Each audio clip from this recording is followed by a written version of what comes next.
papo hoje, muito boa tarde, viu, Brasil? O papo hoje vai falar de uma coisa que se falou muito durante o período político, eu diria que foi até um mote político do atual presidente da República.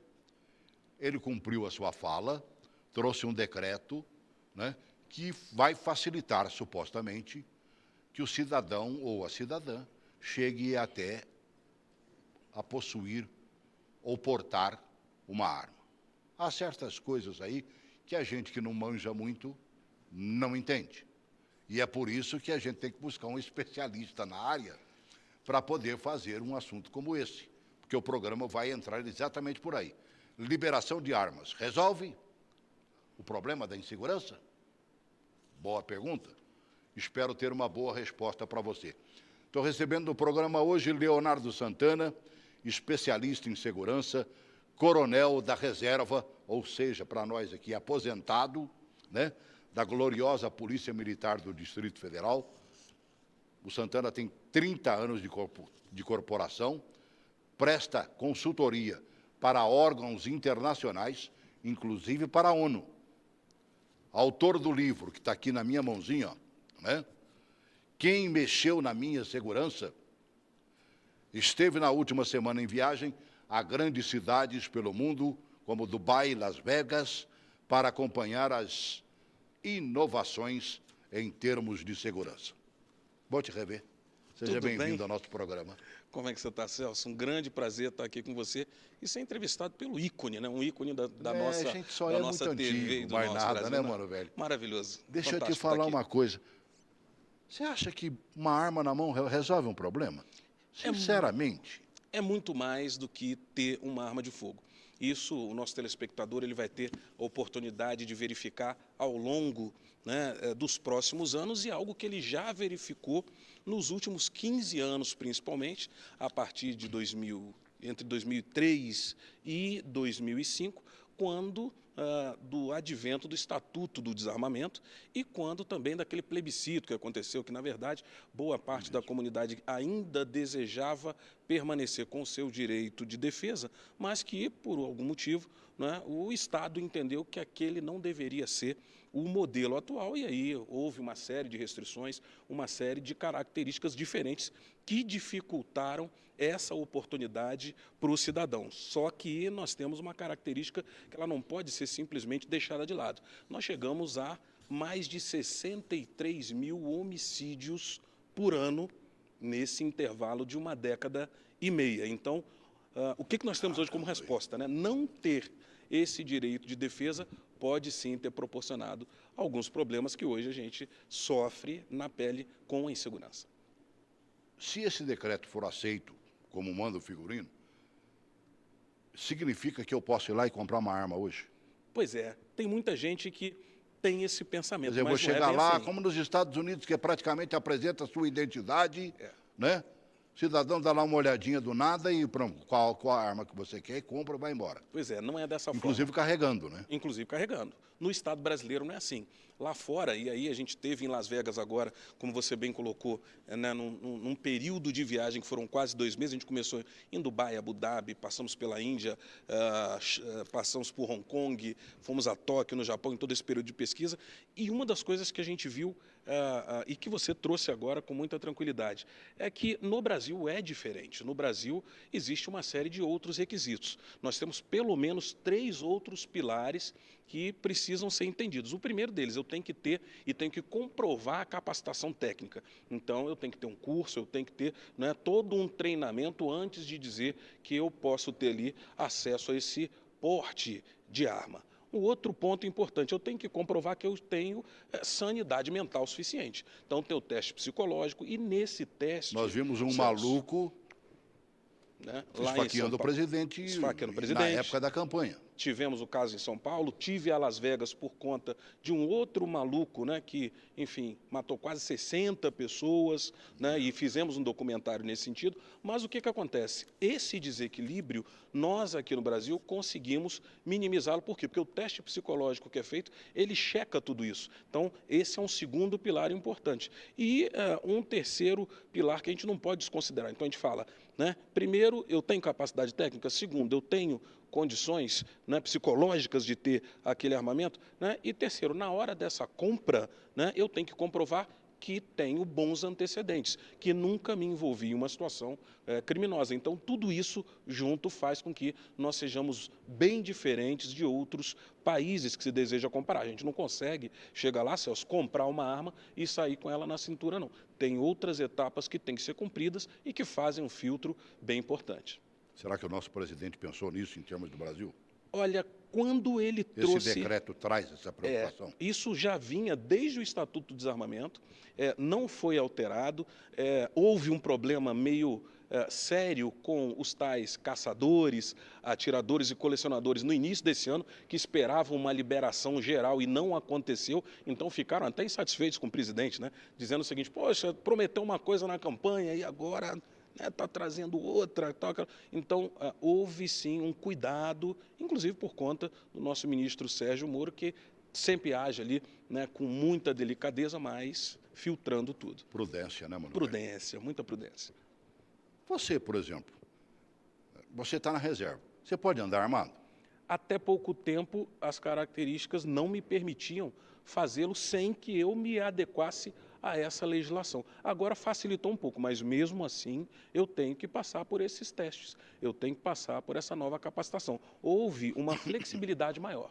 Agora são 10 anos depois que eu estou regular em relação a teste psicológico, em relação à proficiência, né? A provar que, mesmo depois de 30 anos, eu sei usar uma arma de fogo e tendo uma arma regular. Eu tenho que cumprir a risca. Me veio à cabeça o Alberto Fraga. Olha aí.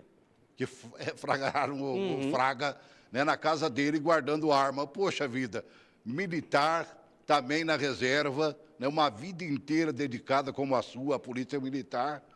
Poxa vida, não poder ter uma arma dentro de casa, mano, velho. Inclusive instrutor de tiro dentro da corporação. Uma das Sim. pessoas que inovou muita coisa dentro da Polícia Militar do Distrito Federal e no Brasil inteiro, né? Foi uma pessoa que, inclusive, fez um curso de educação física com o presidente da República, que é de onde se conhecem aí, de longa data, mas no momento em que a legislação anterior o avaliou como um cidadão qualquer e como alguém que não poderia ter todo esse recurso. Então, é algo que foi repensado e agora está sendo tratado de forma diferente. Tem quem pense muito seriamente em portar uma arma, ou ter a posse de uma arma. Sim. Eu ouvi, né, através da nossa comunicação aqui, a minha produtora ouviu, por exemplo, um caminhoneiro, ouviu alguns advogados, né, que também poderão, segundo o decreto, Sim. alguns poderão ter arma em mãos ou não. E aí... né, ouvi também dois amigos, colegas de imprensa, que fazem o programa nosso aqui da Rádio Sara Brasil FM, na área de polícia, todos os dias de manhã cedo, né, daqui a pouquinho nós vamos ouvi-lo também. Mas o que eu achei interessante e até pedi para abrir com ele foi o caminhoneiro. Vamos lá. Né, vamos lá? Coloca o caminhoneiro aí para... Eu acho que é de obrigação, porque nós sofremos muito... assalto. Eu mesmo já fui assaltado em 2010, tomaram esse caminhão com carreta, com tudo carregado. 6 horas da tarde me liberaram, era meia-noite no estado de Alagoas. Eu, graças a Deus, eu não perdi caminhão, não perdi tudo, porque a carga não serviu para eles. Eles me abandonaram e foram providenciar outro. E sem ter em conta também que a gente anda ao Deus dará. Todo lugar a gente eu já corri de ladrão, já fui assaltado objetos pessoais, certo? Várias as vezes, que a gente geralmente no lugar que a gente é assaltado lugares que não tem polícia, lugar de rodovia esburacada, rodovia que não presta, certo? E eu acho que o caminhoneiro teria que ter alguma coisa para se defender, certo? Não sei ainda como vai ser, nem como deixa de ser, mas acho que é uma melhor maneira no trabalhador brasileiro se defender, que a gente estamos à mercê de Deus, sem ter o que protege a gente, que nós não temos lá em cima da estrada. É um pensamento, quer dizer, dele pensando em si mesmo. Mas será, toda a experiência que você tem, né, mesmo já hoje afastado, quer dizer, na reserva da nossa gloriosa PM, você continua na área de segurança como ninguém, visitando inclusive outros países e buscando informação. Mas o cidadão que for assaltá-lo mais uma vez, sabendo que ele estará possivelmente armado, já não vai chegar com muito mais força, não? Ele chega com muito mais força, mas ao mesmo tempo, Celso, ele também chega com muito mais medo. Ah, ótimo. Por quê? Porque ele hoje tem plena certeza de que, e aí é importante que o nosso telespectador ele conheça essa realidade, ele tem plena certeza de que aquela pessoa que vai ser a próxima vítima não tem como se defender. Ele não tem a mínima condição de revidar o que aquele marginal vai fazer. Com o advento da nova legislação, já não é mais assim. Com o advento da nova legislação, já se percebe que, bom, será que ele tem uma arma? Será que não tem um armamento? Será que ele vai se defender? Será que não vai? Então, pelo menos a dúvida, aquele ponto de interrogação do tamanho do mundo, ele já vai existir na cabeça do bandido. Agora, isso não exime esse colega caminhoneiro, por exemplo, de passar pelo teste psicológico, de comprovar que sabe fazer uso daquele armamento e de nós buscarmos os antecedentes criminais, que são esses filtros que nós falamos ainda há pouco. O sabe fazer uso teria que passar por um processo de ensinamento real? Você falou, por exemplo, o Fraga, né, era um instrutor ou é um instrutor de tiro.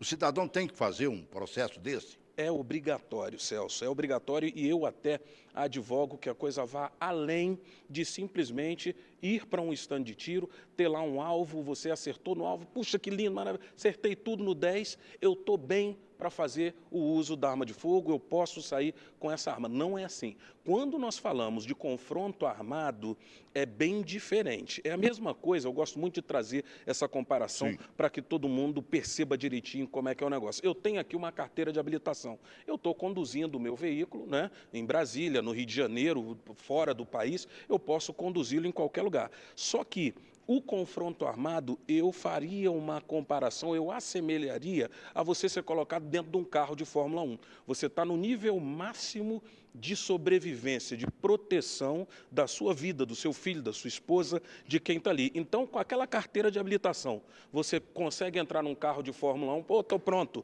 vamos lá, vamos entrar, estou Grande Prêmio do Brasil, a partir de hoje. Não, não é assim. Então, eu advogo que haja um treinamento mais intenso, que haja um treinamento com muito mais detalhes, porque tem uma série de efeitos que a gente chama de psicofisiológicos que vão fazer parte daquele momento. A mente vai registrando tudo. Você deve se lembrar disso, né?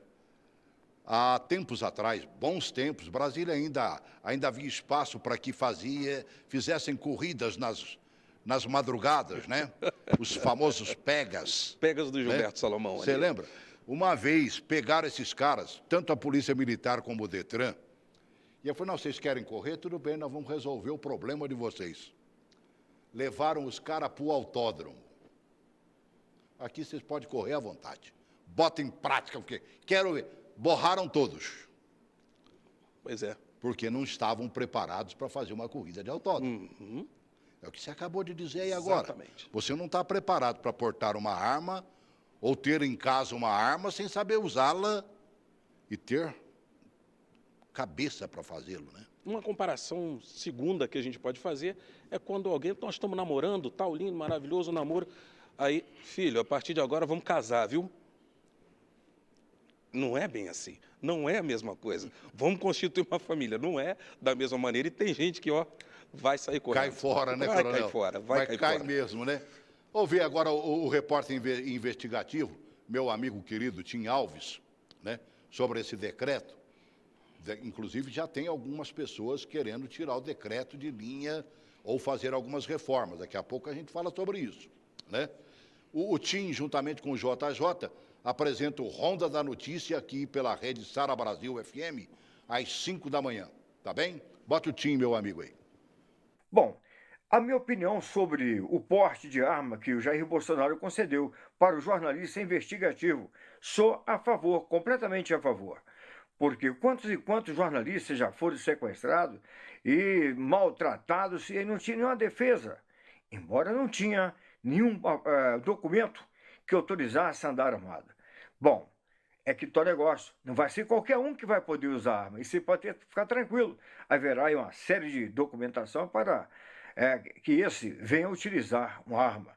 Então, sou a favor e quero dizer, não estou representando nenhuma associação, não estou representando o sindicato, não estou representando a Federação Nacional de Jornalistas, nem tampouco aí a Associação Brasileira de Jornalista Investigativo. Essa é a minha humilde opinião. Me desculpe se você é contrário a essa decisão de um porte para jornalista investigativo. Mas, contudo, preste bem atenção. É melhor você ter uma arma legalmente comprada, registrada para portar, do que você querer comprar uma arma aí clandestina e querer se defender. Essa é a minha opinião. Vai comigo, porque estamos aí. Muito obrigado. Valeu. Bye, bye. Continua o velho radialista de sempre, meu amigo Tim, né? Meu Deus, e olha lá, é um detetive realmente, sabe, o Tim já descobriu o trem aí que até Deus duvida, viu? É um cara fantástico. A gente conhece o Tim de alguns outros momentos. Agora, me lembrou o seguinte, armado, Mário Eugênio, que foi meu companheiro, né, de rádio, foi meu companheiro dos bons tempos e que, lamentavelmente, foi assassinado. Marão usava um revólver. Eu não sei, eu não entendo nada de arma, mas não entendo mesmo. Eu sei que era um bichão grandão. Ele andava sempre de jaqueta de couro, né? Naquela moto que ele tinha, e usava aqui atrás. Isso não impediu que o Marão fosse morto na porta da rádio. Foi gravar o programa às 11 horas da noite, quando ele saiu, encontrou o assassino. Quer dizer, nem sempre é uma defesa, né? Olha, nós estamos num momento em que o caso Mário Eugênio, ele se torna muito emblemático. Primeiro em Brasília, porque foi um caso que movimentou toda a cidade. A cidade parava às 7 horas da manhã para ouvir o programa do Mário Eugênio, meu anos amigo. 70, né? Aquilo ali era um negócio meu Deus, que era, só dava rádio naquele poderosíssimo, poderosíssimo. E nós também temos o outro lado. Ter uma arma simplesmente não é sinônimo de ter segurança. É muito bom que todos ouçam isso e ouçam com tranquilidade. Ter uma arma, você tem que saber como utilizá-la e utilizá-la muito bem, né? Então, uma arma muito grande, tal, como você bem colocou, o bandido hoje, por conta de tudo que aconteceu, de flexibilização da nossa legislação, Celso, ele não se amedronta mais, né, com arma grandona. Ele não se amedronta mais com o Estado, ele não se amedronta mais com o juiz, com o delegado, ele não se amedronta mais com a polícia. Então, muito menos, né, com uma postura, né, aquele de brabeza. Isso não é o que vai resolver. É necessário, sim, que haja essa postura. Mas o profissional de jornalismo, ele está envolvido diretamente, isso nós sabemos, né, de diversos que foram ameaçados e que são ameaçados diariamente, né, nessa possibilidade de estarem chegando ao desvendar e a todas as informações que envolvem o crime e diversos criminosos e precisam se proteger. Como eu ouvi um radialista, eu chamo de radialista, porque costumam fazer, sempre é rádio mesmo, né? O Tim trabalha, inclusive, junto com o JJ, que é o Jairo Martins, que é companheiro de Polícia Militar do Distrito Federal e que faz rádio também, né? E aí, ele, inclusive, também foi para a reserva, agora, segundo ele mesmo me falou. Ele é apresentador, junto com o Tim, do Ronda 10 Notícias, aqui pela Rede Sara Brasil, 5 horas da manhã. Coloca aí o JJ, por favor. Eu estou aqui para fazer um comentário a respeito do decreto do presidente Jair Bolsonaro que autoriza aí os jornalistas a andarem armados. Quero dizer que sou totalmente contra, eu acredito que os jornalistas já têm uma arma muito poderosa, então os jornalistas eles têm que utilizar a arma que tem, que é a informação, que é a notícia, e deixar que os profissionais de segurança utilizem as armas de fogo. Eu quero acreditar que esse não é o caminho. E recentemente a gente tem visto aí que nos latrocínios e nas tentativas de latrocínios as vítimas têm sido sempre os policiais, porque eles, por estarem armados, se sentem aí na obrigatoriedade de reagirem aos assaltos. Então eu acho que não acredito que esse seja o caminho não, tá? Um forte abraço para você aí do programa Diário Brasil, um abraço para você, Celso. Abração para você também, JJ. É importante e, ao mesmo tempo, é preocupante, não é não? Ele já tem uma opinião diferente, ele é intenso no que ele diz de ser contra, mas... Ele é policial, mano, velho. É.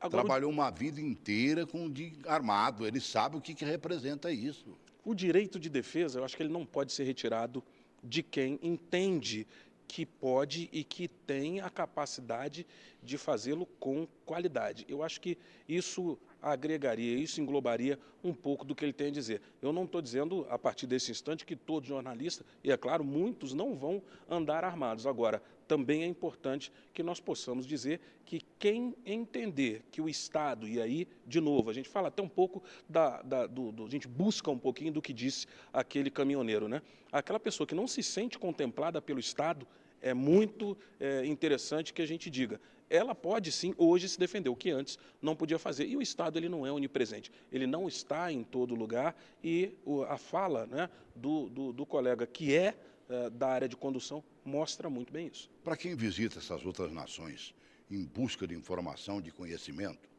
lá acontece o quê? Tem essa posse de arma? Tem o porte de arma? Sei lá. Primeiro, nós temos uma legislação completamente diferente da do Brasil no que se refere à flexibilização.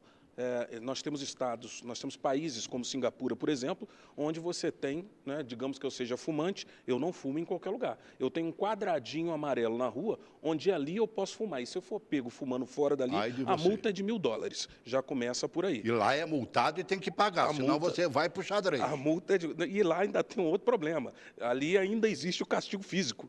Né? Dependendo do tipo de infração que você cometer, vai para lá, o verdugo vai lhe dar uma chibatada. Então, é assim que funciona. Aqui nós temos vindo, né, de um período bem longo de flexibilização da lei. Eu mato hoje, dependendo do que eu fizer, e aí a gente pode falar, por exemplo, dos crimes de trânsito, eu respondo em liberdade, independente de quantas pessoas tenham vindo, né, a faltar às suas famílias depois de falecidas, depois de mortos, por alguém embriagado, por exemplo. Isso não acontece lá fora. Então, quando nós trazemos isso para uma realidade de alguém, né, que vá fazer uso de uma arma de fogo, por exemplo, falo de novo de Singapura. Em Singapura, se você mata uma pessoa, você vai para a forca. Você vai para a forca. Então, assim, essa legislação flexível, ela hoje no Brasil não contempla o cidadão de bem, infelizmente, Celso. Foi mais ou menos pensando nisso que você escreveu esse livro. Bota para mim, Mário, por favor. Quem mexeu na minha segurança? Porque estão mexendo na nossa segurança faz muito tempo. Na verdade, nós estamos hoje muito mais presos do que os bandidos. Plantaram você na nossa... hoje, para sair de casa à noite, você pensa 300 vezes. Plantaram. E olha lá, durante o dia está acontecendo a mesma coisa. O que houve que chegamos a um ponto de que hoje vamos pensar, e eu diria que uma boa parte da população brasileira pensa em fazer a sua própria segurança. Isso é um grande problema e tudo começa com a desconfiança do Estado, do governo, dos legisladores. São aquelas pessoas que hoje não conseguem construir uma legislação que me mantenha seguro. Construir uma legislação que me permita deixar que meus filhos saiam à noite. Construir uma legislação, eu tenho 4 netos já, né, que me permitam levar os meus netos para um lugar em que eu possa deixá-los com tranquilidade e sair dali. Então, essa ideia de que nós não podemos atuar, de que é só o Estado que deve fazê-lo e de que nós somos incompetentes, inclusive, Celso, para questionar, isso é muito problemático, porque hoje, digamos, eu tenho um profissional de segurança que não tem o treinamento adequado, isso eu posso dizer de cadeira, né, nesses mais de 40 países que eu já visitei. Né, nós temos um investimento muito básico na segurança pública. Para você comprar um carro adequado para um profissional de segurança, por exemplo, né, você tem que mover mundos e fundos, isso leva pelo menos 2 anos para que esse carro chegue aqui. Nós temos um profissional que recebe uma arma que falha, que dá tiro sozinha. Rapaz, isso aconteceu, as duas coisas, dá tiro né? sozinha. A quantidade de capotamento dos veículos comprados pela nossa polícia. Exatamente. E aquelas armas compradas que andaram disparando a revelia, como diz o outro. O cidadão estava com uma arma, ela disparava sozinha. Pois é. Então, você junta tudo isso, a impossibilidade do cidadão questionar. O cidadão ele tem que questionar, sim, peraí, o meu dinheiro está indo para onde? Qual é o investimento? Por que tem essa arma e não tem aquela? Por que tem esse carro e não tem aquele? Se tem um carro próprio que foi construído para atividade policial, por que os outros conseguem comprar e a gente não consegue comprar aqui? E, principalmente, a quem interessa que é aquela dupla, né? Porque tem um casal que ele corrói, né, a segurança do cidadão. Chama-se burocracia e sistema. Quando junta a dona burocracia com o seu sistema, nós temos, né, o cidadão à mercê desse cenário. Então, isso precisa ser questionado. Uma das classes que seria beneficiada com a disponibilidade de portar uma arma ou de ter uma arma é a dos advogados. Ficou meio subentendido que seriam mais para os advogados que prestam assistência ao próprio governo. Os demais, aparentemente, não. O Yuri falou um pouquinho sobre isso. Yuri Melo, advogado, jurista, meu companheiro aqui de todas as vezes que a gente faz programa nesta área, né, fez um comentário lá. Coloca o Yuri, por favor. Sou absolutamente a favor do porte de armas à população, porque não podemos extinguir o direito de legítima defesa do cidadão, que é um direito garantido pela Constituição Federal Brasileira. Com relação aos advogados, na nova legislação, novo decreto do governo federal, há que se observar que não se pode criar uma categoria dentro de outra categoria, da mesma categoria. Ou seja, advogado é advogado onde quer que ele esteja, ou seja público ou seja privado. A diferença do advogado público para o privado é somente a sua fonte pagadora, ou seja, o advogado público recebe o dinheiro proveniente do seu concurso público, do seu órgão, e o advogado privado recebe os seus honorários diretamente do seu cliente. Então, não se pode diminuir uma categoria em detrimento da mesma categoria. Então, entendo que o porte de armas ele é aberto para todos os advogados, independentemente de serem concursados ou não. Então, o advogado privado corre tanto perigo com sua vida quanto o advogado público, ou até mais, digamos, porque ele está sozinho na rua, não tem o aparato do Estado para fazer sua defesa. O nosso coronel Leonardo Santana também é advogado, né? Fez direito. Não sei se já chegou a botar na prática, não? Não, ainda não, e é complexo. É uma coisa que exige toda uma estrutura e, de repente, é uma estrutura que está sendo dita pelo nosso entrevistado hoje. Porque, apesar de haver a categoria dos advogados públicos, o advogado privado ele lida, por exemplo, com causas econômicas volumosíssimas. E isso gera alguns interesses, isso gera, né, alguns comportamentos que podem ser contra os colegas dessa categoria. Quem lida, né, no mundo civil, no mundo privado, com esse tipo de coisa. E é claro que todos pedem para ter um pouco mais de defesa pelo Estado não poder estar em todos os momentos. O Paulo Goiás trouxe uma explicação, acho que um pouquinho mais redonda. Você conhece o Paulo? Conheço. Advogado, né?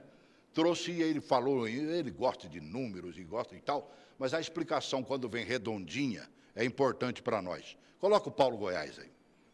Caro Celso Marcos, o presidente Jair Bolsonaro, eleito com 57 milhões de votos, em cumprimento a uma de suas promessas de campanha, editou o decreto do porte de arma, que é o decreto 9785, de 7 de maio de 2019, que regulamentou a aquisição, o cadastro, o registro, a posse, o porte e a comercialização de armas no território nacional.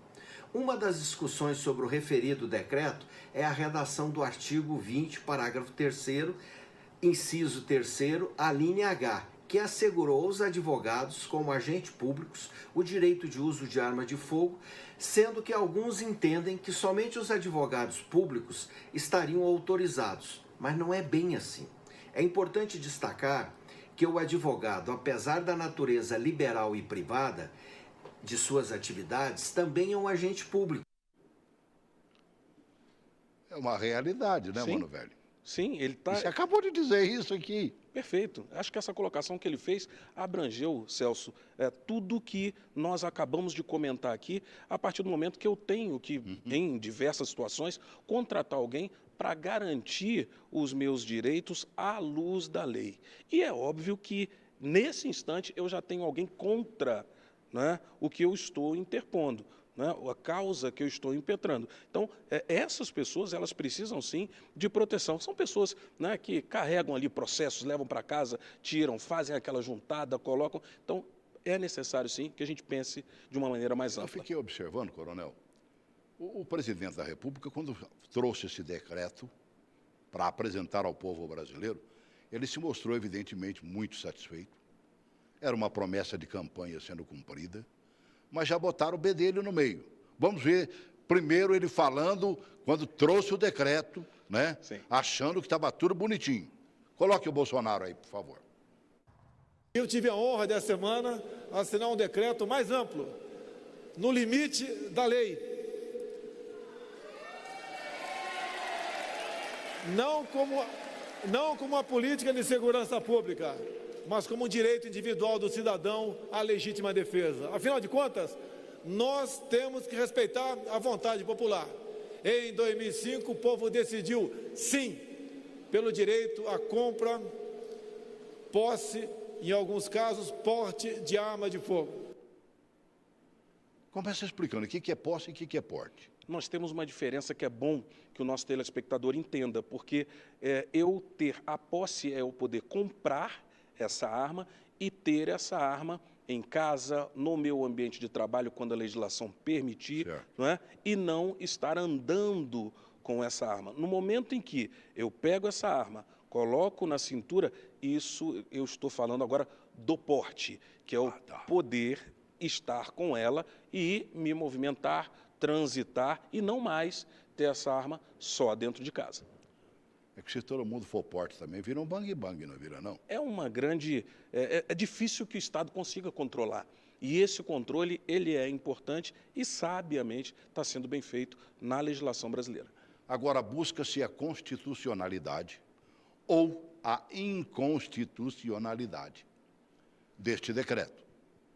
Você viu a ministra do Supremo, deu 5 dias ao Bolsonaro para se explicar. A Câmara também já parou para pensar. Já se sacudiu. Sacudiu. Talvez não tenha tanto peso em querer mexer muito, pelo menos que eu entendi. Mas é importante. Coloca essa matéria muito importante da TV Cultura aí. A ministra Rosa Weber é relatora de uma ação protocolada pela Rede Sustentabilidade que questiona a constitucionalidade do decreto das armas e acusa o governo de abuso de poder. A ministra deu prazo de 5 dias para a Presidência da República e o Ministério da Justiça se manifestarem sobre o conteúdo do decreto. O governo liberou o porte de arma a 20 categorias profissionais, além de autorizar menores em academias de tiro, apenas com a presença dos pais ou responsáveis. As áreas técnicas do Senado e da Câmara apontam irregularidades. Consultores do Senado afirmam que o texto está fora da lei por contrariar o Estatuto do Desarmamento de 2003. Na Câmara, os técnicos já terminaram o parecer. Nós já encontramos algumas inconstitucionalidades. Já existem 8 decretos legislativos para sustar o ato, mas eu prefiro o diálogo com o ministro Onyx para que a gente consiga mostrar a ele o que essa casa considera que é atribuição nossa, que foi colocada no decreto, do que sair derrubando esse decreto presidencial. Nós entendemos que esse decreto é uma das mais perigosas, irresponsáveis, um dos maiores erros que esse governo comete nesse curto período de equívocos, de desmandos. No meu entendimento, não é inconstitucional, até porque ele apenas flexibilizou e não possibilitou que todas essas categorias tenham porte de arma. Precisa atender uma série de requisitos e critérios rigorosos. E aí, quem fica com a razão aí, na sua opinião? Olha, essas opiniões elas vão ser realmente difusas, é algo que tem que ser discutido. Nós não podemos deixar a sociedade no escuro, ou pelo menos naquela penumbra, a partir do momento que a gente tem uma mudança supostamente tão drástica assim, mas, ao mesmo tempo, é muito complexo que nós simplesmente evitemos, primeiro, que o cidadão se defenda, que as outras categorias também. Nós temos uma comparação que pode ser feita, por exemplo, com os Estados Unidos, a partir do instante que você diz o seguinte, lá você pode levar o seu filho, né, para uma competição, né, com arma de fogo, você pode levá-lo para o stand de tiro, e aqui isso é tido praticamente como um pecado. Você entender que uma criança pode ter, de alguma maneira, ou um adolescente pode ter, de alguma maneira, o acesso à arma de fogo, foi transformado em uma ideia de que aquilo, por si só, vai trazer um problema para a família, vai trazer um problema para o próprio adolescente. E a verdade não é essa. Para quem viveu 30 anos de PMDF, na prática. Sim. No dia a dia, trabalhando, que eu te conheci trabalhando. Não seria mais propício a gente armar a nossa polícia, não? Porque ela enfrenta problemas seríssimos. Eu não sei se nesses 30 anos teve algum momento em que você tenha visto a nossa Polícia Militar do Distrito Federal com tudo que tem direito na mão. Chegou a ver, não? Infelizmente, não. Infelizmente, não. Você pega um estado como o Rio de Janeiro. Lá o negócio é mais embaixo, porque é bandido contra a polícia. Confronto. Confronto. Como diz outro, o bicho pega, né? Mas, pelo menos, agora nós vimos uma coisa interessante. O Gabinete de Intervenção lá do Rio de Janeiro, né? Intervenção federal, que é feita lá, entregou nada mais, nada menos, que eu acho que ainda é pouco, 1.000 fuzis à Polícia Militar lá do Rio de Janeiro. Quer ver? Coloca aí, por favor. De fabricação nacional, o fuzil Parafal calibre 7,62 é indicado para tropas especiais militares e policiais. Por ter dimensão e peso reduzidos, o modelo já é usado por polícias militares de vários estados. A PM do Rio acaba de receber 1.000 unidades do armamento do Gabinete de Intervenção Federal. A cerimônia oficial de entrega aconteceu no 1º Batalhão de Guardas do Exército. As armas fazem parte do investimento de R$ 1,2 bilhão feito pela Intervenção Federal na Segurança Pública do Rio entre fevereiro e dezembro de 2018, para conter a onda de violência pela qual passava o estado. Um dos objetivos era reequipar as polícias para servir melhor a população. Além dos fuzis, em breve serão entregues outros equipamentos. No nosso calendário hoje, a última entrega vai acontecer em janeiro de 2021, que seriam os 3 helicópteros. 2 para a Polícia Civil e 1 para o Corpo de Bombeiros. 1 para o Corpo de Bombeiros. Né? Eu me apavorei quando vi gastar 2 bilhões, né? Imaginando que fosse só para os 1.000 que foram entregues. Não, não. Virão outras entregas. Será que serão suficientes? Não, não serão suficientes. É bom que a gente possa trazer para o nosso telespectador que, a partir desse instante, a gente está falando de política pública. O plano, os projetos, os programas de governo, ou seja, aquelas normas todas que se tem para redução de criminalidade, de homicídio de enfrentamento e etc. mesmo. Exatamente. Então, nesse instante, Celso, nós temos que responder também para quem nos vê e para quem nos ouve, que não é só a arma que vai resolver o problema. Nós temos que responder para essas pessoas que essa política voltada para posse e porte de arma, ela não tem a ver com política pública. São coisas diferentes. É a defesa do cidadão. Agora, eu tenho que falar de emprego, agora eu tenho que falar de economia, agora eu tenho que falar da capacitação dos profissionais de segurança, eu tenho que falar da quebra do monopólio, não é? Para que eu não tenha que pagar tanto para que nós consigamos adquirir um armamento como aquele, para que nós consigamos ter mais facilidades para adquirir, por exemplo, uma aeronave. Rio de Janeiro teve até um livro, né, do Márcio Komerauer, um grande administrador, que mostra isso com tranquilidade. Chama-se Pássaro de Ferro. Quanto houve de dificuldade para se conseguir um helicóptero blindado, inclusive para se explicar isso, Celso, fora do Brasil, porque quando se chegava numa fábrica para poder dizer o seguinte, olha, isso aqui eu preciso de um helicóptero blindado para a polícia, o pessoal falava assim, peraí, um helicóptero blindado para a polícia? Espera aí, você está vindo de onde? O que está acontecendo? Então, o Márcio Komerauer, ele relata muito bem, né, e é bom que a gente traga esse exemplo para poder ilustrar, que no momento em que ele fazia uma exposição que pouca gente dava atenção, ele pegou o pendrive lá nos Estados Unidos, enfiou o pendrive e falou o seguinte, deixa eu mostrar para vocês qual é a realidade que a gente enfrenta. E aí houve uma comparação imediata com a realidade que se enfrentava no Iraque, no Afeganistão, e aí todo mundo parou e falou o seguinte, não, você precisa. Está liberado. E tudo mudou. E eles têm arma suficiente para derrubar um helicóptero. Muito mais do que isso. No Rio de Janeiro da vida, por exemplo. Tem arma, tem dinheiro, tem acesso. O crime organizado no Brasil, ao longo do tempo, ele ficou muito robusto. O que nós não podemos permitir, Celso, é que nós cheguemos ao que o México chegou, onde mais da metade das províncias são tomadas pelo narcotráfico e, principalmente, tem mais dinheiro, mais investimento e capacidade de corrupção do Estado. E aí a gente vai ter que falar de lei anticrime, vamos ter que falar de diversas outras coisas que também estão tentando burlar no Brasil. Esse decreto, ele veio facilitar também a entrada de armas estrangeiras para serem vendidas no Brasil. o que meio que apavorou a indústria de armas do Brasil. Porque, segundo eu li, não sei se é verdadeiro, mas é informação vinda deles, uma arma que você compra hoje, se ela custar, vou fazer um preço redondo que não compra uma arma. Se custasse R$1.000, R$700 são de impostos. 70%. De repente, trazer a arma lá de fora, não vão baratear esse custo, não, e trazendo, vamos dizer, um malefício à indústria brasileira? Bom, a indústria brasileira, ela teve 35 anos para se adequar à necessidade do cidadão. E aí o foco que eu coloco nesse sentido para que o nosso telespectador fique ciente. Hoje nós temos um foco de prestar atenção em combater bandido, deixando de lado a defesa do cidadão. A gente tem que inverter, Celso, esse processo. Eu falo isso no livro.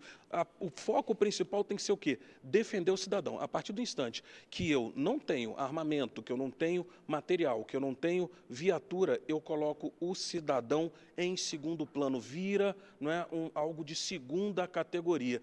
É assim mesmo que tem que ser? Eu tenho que dar mais atenção ao bandido do que à proteção das famílias? Então, a gente precisa repensar isso. É muita coisa para ser feita, hein, coronel? Muita coisa, e pouco tempo. E não é uma coisa assim que decreto vai resolver simplesmente no vapt-vupt, né? De forma alguma, principalmente... Uma formação, como você disse aí, do cidadão, sobretudo. Sim. Educação.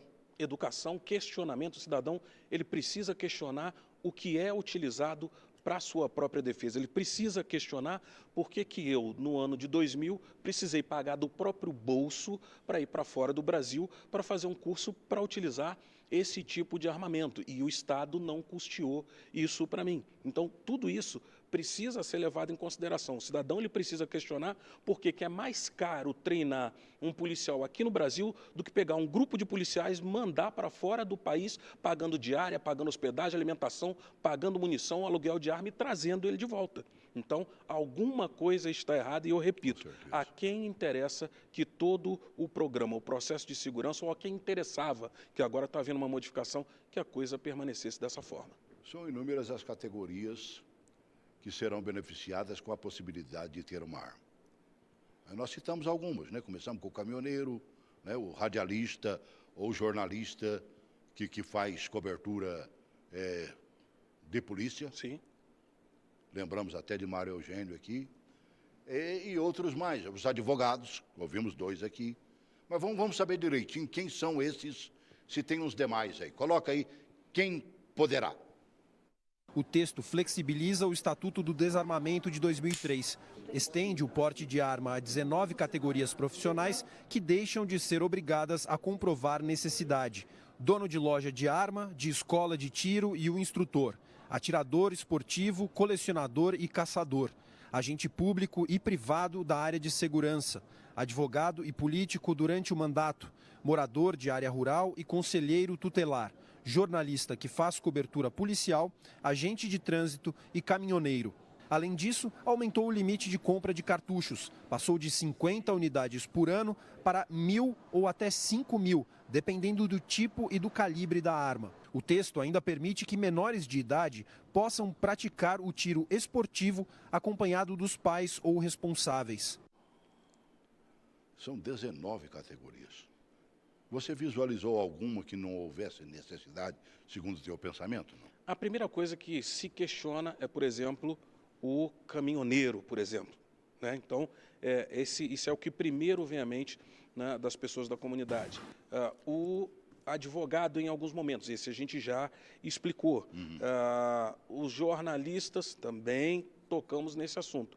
Só que o que se observa quando nós enxergamos cada uma das categorias separadamente? As pessoas que têm sido vítimas de ameaça constante e sucessivamente, vítimas do crime constante e sucessivamente. Nós estamos em um país onde, com facilidade, nós vemos pelo menos 1, 2 vezes por semana carros fortes blindados sendo explodidos com dinamite. Isso, Celso, só acontece em locais de guerra. Isso é Afeganistão, isso é Iraque, e isso não é algo comum em quaisquer outras nacionalidades, né, que não tenham um descontrole, um desequilíbrio completo no que a gente chama de justiça criminal e criminalidade. Então, são nesses casos em que a gente precisa realmente buscar entender o que se contemplou nesse decreto. E, ultimamente, tem quantos carros fortes sendo atacados, né? Pelo menos 2, 3 casos por semana têm sido levados em consideração. A gente está falando de veículo blindado, os mesmos que são usados... Essa mania de assalto aos, como é que chama? Terminais de banco. Sim. Que funcionam dentro de alguns locais, ou do próprio banco também. Os caras pegaram uma cidade inteira há pouco tempo atrás, dominaram a cidade. Meu Deus do céu. Então, a legislação, ela antes se esquecia desses espaços. Nós somos um país continental. Se esqueceu, por exemplo, do profissional de segurança privada. Quando nós tratamos das outras categorias, eu tinha o dono de uma loja de armas que não tinha porte de arma. Eu tinha o presidente de um clube de tiro, o diretor de um clube de tiro, que não tinha porte de arma, com todas as armas dele, né, dentro do clube de tiro, para que ele, caso acontecesse algo com esse material, tivesse de se justificar juridicamente e, muito possivelmente, indo para o campo da criminalidade se ele não conseguisse comprovar o que realmente aconteceu ali. Tire uma dúvida da minha santa ignorância. Quando o cidadão está lá atirando, que você acabou de citar, por exemplo, o cidadão lá, né, de instrutor de tiro e tudo mais, é bala de verdade aquilo lá? Bala de verdade, cara, né? Aqui no Brasil é um dos países onde a gente tem uma munição das mais caras do mundo, mas é bala de verdade aquilo ali. E inclusive aumentaram a possibilidade de compra maior, né? De 1.000 até 5.000 balas. Né? Até 5.000 balas. E aí a gente volta para esse contexto de quê? Capacitação e treinamento. Antes você tinha um limite para isso, inclusive para profissionais de segurança pública. E agora? Agora melhorou por conta desse detalhamento. Se engana, o que eu cheguei à conclusão, estudando um pouquinho para entrevistar o nosso amigo Coronel Santana, quem pensa que o brasileiro não estaria interessado. O Bolsonaro prometeu isso na campanha política. No primeiro dia já que ele assumiu, pessoas começaram a buscar locais de venda de arma para buscar informações. Agora, eu imagino com o decreto chegando e já sendo aprovado totalmente, como é que não vai ser, né? Para a gente começar a concluir o programa. Coloque essa matéria que eu acho ela muito interessante. Esta loja de armas funciona há mais de 30 anos em São Paulo e desde a posse do presidente Jair Bolsonaro aumentou o número de atendimentos. São pessoas que chegam tarde em casa, são pessoas que chegam com seus filhos da faculdade, que estão com medo, que sempre tiveram medo, que às vezes não têm a possibilidade de comprar um carro blindado, que é muito caro. Então, as pessoas têm vindo perguntar o que a lei lhe permite no tocante à sua segurança pessoal. Mas as vendas ainda não aumentaram e os custos de ter uma arma legalizada podem ser um dos motivos. Primeiro, é preciso fazer um curso de tiro nível básico, passar por uma avaliação psicológica e por um teste de capacidade técnica com um instrutor credenciado pela Polícia Federal. Depois de aprovado, vem a compra da arma. A mais básica custa em média R$ 3.500. Depois disso, ainda é preciso registrar a arma. O certificado, válido por 10 anos, custa R$ 90. Por fim, é preciso ainda pagar uma taxa de quase R$ 1.500, que torna o porte de arma válido por 5 anos. Além dos custos, o interessado em portar a arma de fogo tem que atender a outros requisitos, como ter no mínimo 25 anos, residência certa e ocupação lícita, apresentar certidões negativas de antecedentes criminais e comprovar a efetiva necessidade. Bem, você viu que as lojas existem, né? Agora, foi bom eles explicarem também que você não vai chegando e comprando, que você tinha explicado aqui antes. É muito interessante esse contexto.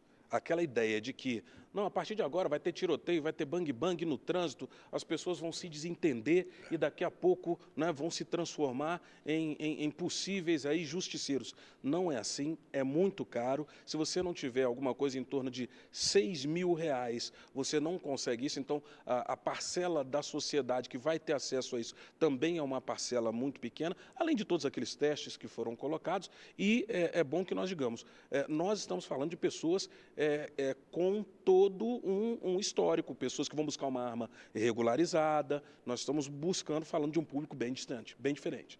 Este número apresentado ao final, terminou o tempo, mas me dá um minuto, eu tenho que saber esses R$6 mil que você citou aí. Por quê? Falaram alguma coisa ali, que você tem que pagar um curso, pagar isso, pagar aquilo, uma arma deve custar, não é barata? Não é barata, mais barata ali R$3.500. E lá se vão 6 mil mesmo. Por aí. Então, 1.000 e tanto, mais 900, mais isso, são quase R$6 mil. Então, a gente sabe que não é assim. Não são quaisquer pessoas que vão ter esse acesso e não vai virar esse bang-bang, né, que muita gente advoga que vai acontecer. Coronel, você sabe que da minha admiração por ti, pelo trabalho que você realiza. Você não fica parado, você vai buscar notícia, né, e se for preciso, custeia a própria ação, como você disse, e quando ainda estava nativa. Exatamente. Não é mesmo? Agora mais ainda. Então, tem jeito. Será que nós estamos no caminho certo para encerrar de vez? Tem jeito, nós precisamos querer que a coisa se ajeite e precisamos entender que essa legislação, como diversas outras, elas não são restritivas ou, por um outro lado, são muito abertas. Elas são para que nós tenhamos uma sociedade mais segura. Isso é o que se busca, mas a gente vai avaliar ao longo desse período, da mesma forma que avaliamos os 15 anos anteriores, que chegamos aí a quase 64 mil mortes por ano. Eu queria ter conversado muito mais contigo, até porque havia tópicos e tópicos. Nós não entramos na área da segurança propriamente dita, que também recebe alguns tipos de mudança, né? Estamos tentando consertar, tirar, sabe, o banditismo do nosso caminho. Isso fica para um depois, viu? Se você permitir uma nova vinda aqui no nosso programa, vai tá bom? Vai ser maravilhoso, eu venho com o maior prazer e com toda admiração, né, dentro do teu histórico, que a gente sabe que é poderosíssimo, para a gente trazer essa discussão, a gente botar as cartas realmente na mesa. Obrigado. Eu vou devorar esse livro aqui, né? Mostra para mim de novo, Mário, né? Vou devorá-lo rapidamente e a gente marca um retorno do coronel aqui, tá bem? Vamos estar juntos. Obrigado por ter vindo. Eu que agradeço. E trazer informações tão preciosas no momento em que acho que todos nós estamos pensando na nossa segurança. Verdade. Obrigado. Grande abraço.